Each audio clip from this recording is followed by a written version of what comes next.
আল্লাহু আকবার। আল্লাহ পাক বলেন, এই ইমানদারে তোমরা আল্লাহকে ভয় করো, ভয় করার মতো করে ভয় করো। এবার আসুন, প্রত্যেকদিন মসজিদে আজান হয় কয়বার? 5 বার।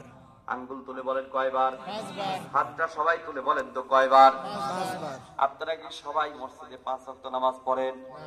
অনেক মানুষ আছে পড়ে না, কথা কোন ঠিক কিনা? ঠিক। অথচ আল্লাহ পাক আযানের প্রথম বাক্যটা দিলেন আল্লাহু আকবার, মানে কি? আল্লাহ মহান। জোরে বলেন আল্লাহ কি? আরো জোরে বলেন আল্লাহ কি? মহান। চিৎকার দিয়ে বলেন আল্লাহ কি? মহান। আল্লাহ মহান, আল্লাহ বড়।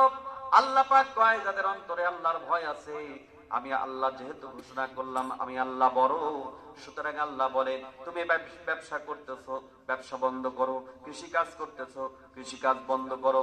রিকশা চালাচ্ছ, রিকশা বন্ধ করো। যা করতেছো তুমি সব বন্ধ করো, তোমার সব কাজ বন্ধ, যেহেতু আমি আল্লাহ বড়। দুনিয়ার কাজ ছাড়ো, মসজিদে গিয়ে আমি আল্লাহকে সিজদা করো। কতক্ষণ ঠিক কিনা? ঠিক। কিন্তু বলেন তো দেখি, আমরা সবাই ইমানদার বলে দাবি করি, কিন্তু অনেক মানুষ আছে ইমানদার হওয়ার পরেও, আব্দুর রহমান, আব্দুল্লাহ, সাইফুল ইসলাম নাম হওয়ার পরে অনেক মুসলমান আছে 5 ওয়াক্ত নামাজ কিন্তু পড়ে না। ঠিক। আবার চায়ের দোকানে বসে বসে তারাই ফতোয়া দেয়, কয় নামাজ না পড়তে পারি ইমান ঠিক আছে। আছে না নাই? আছে। আছে। তোরে কোন আছে না নাই? আছে। অথচ আল্লাহর নবী বললেন, যার নামাজ নাই তার ইমান নাই।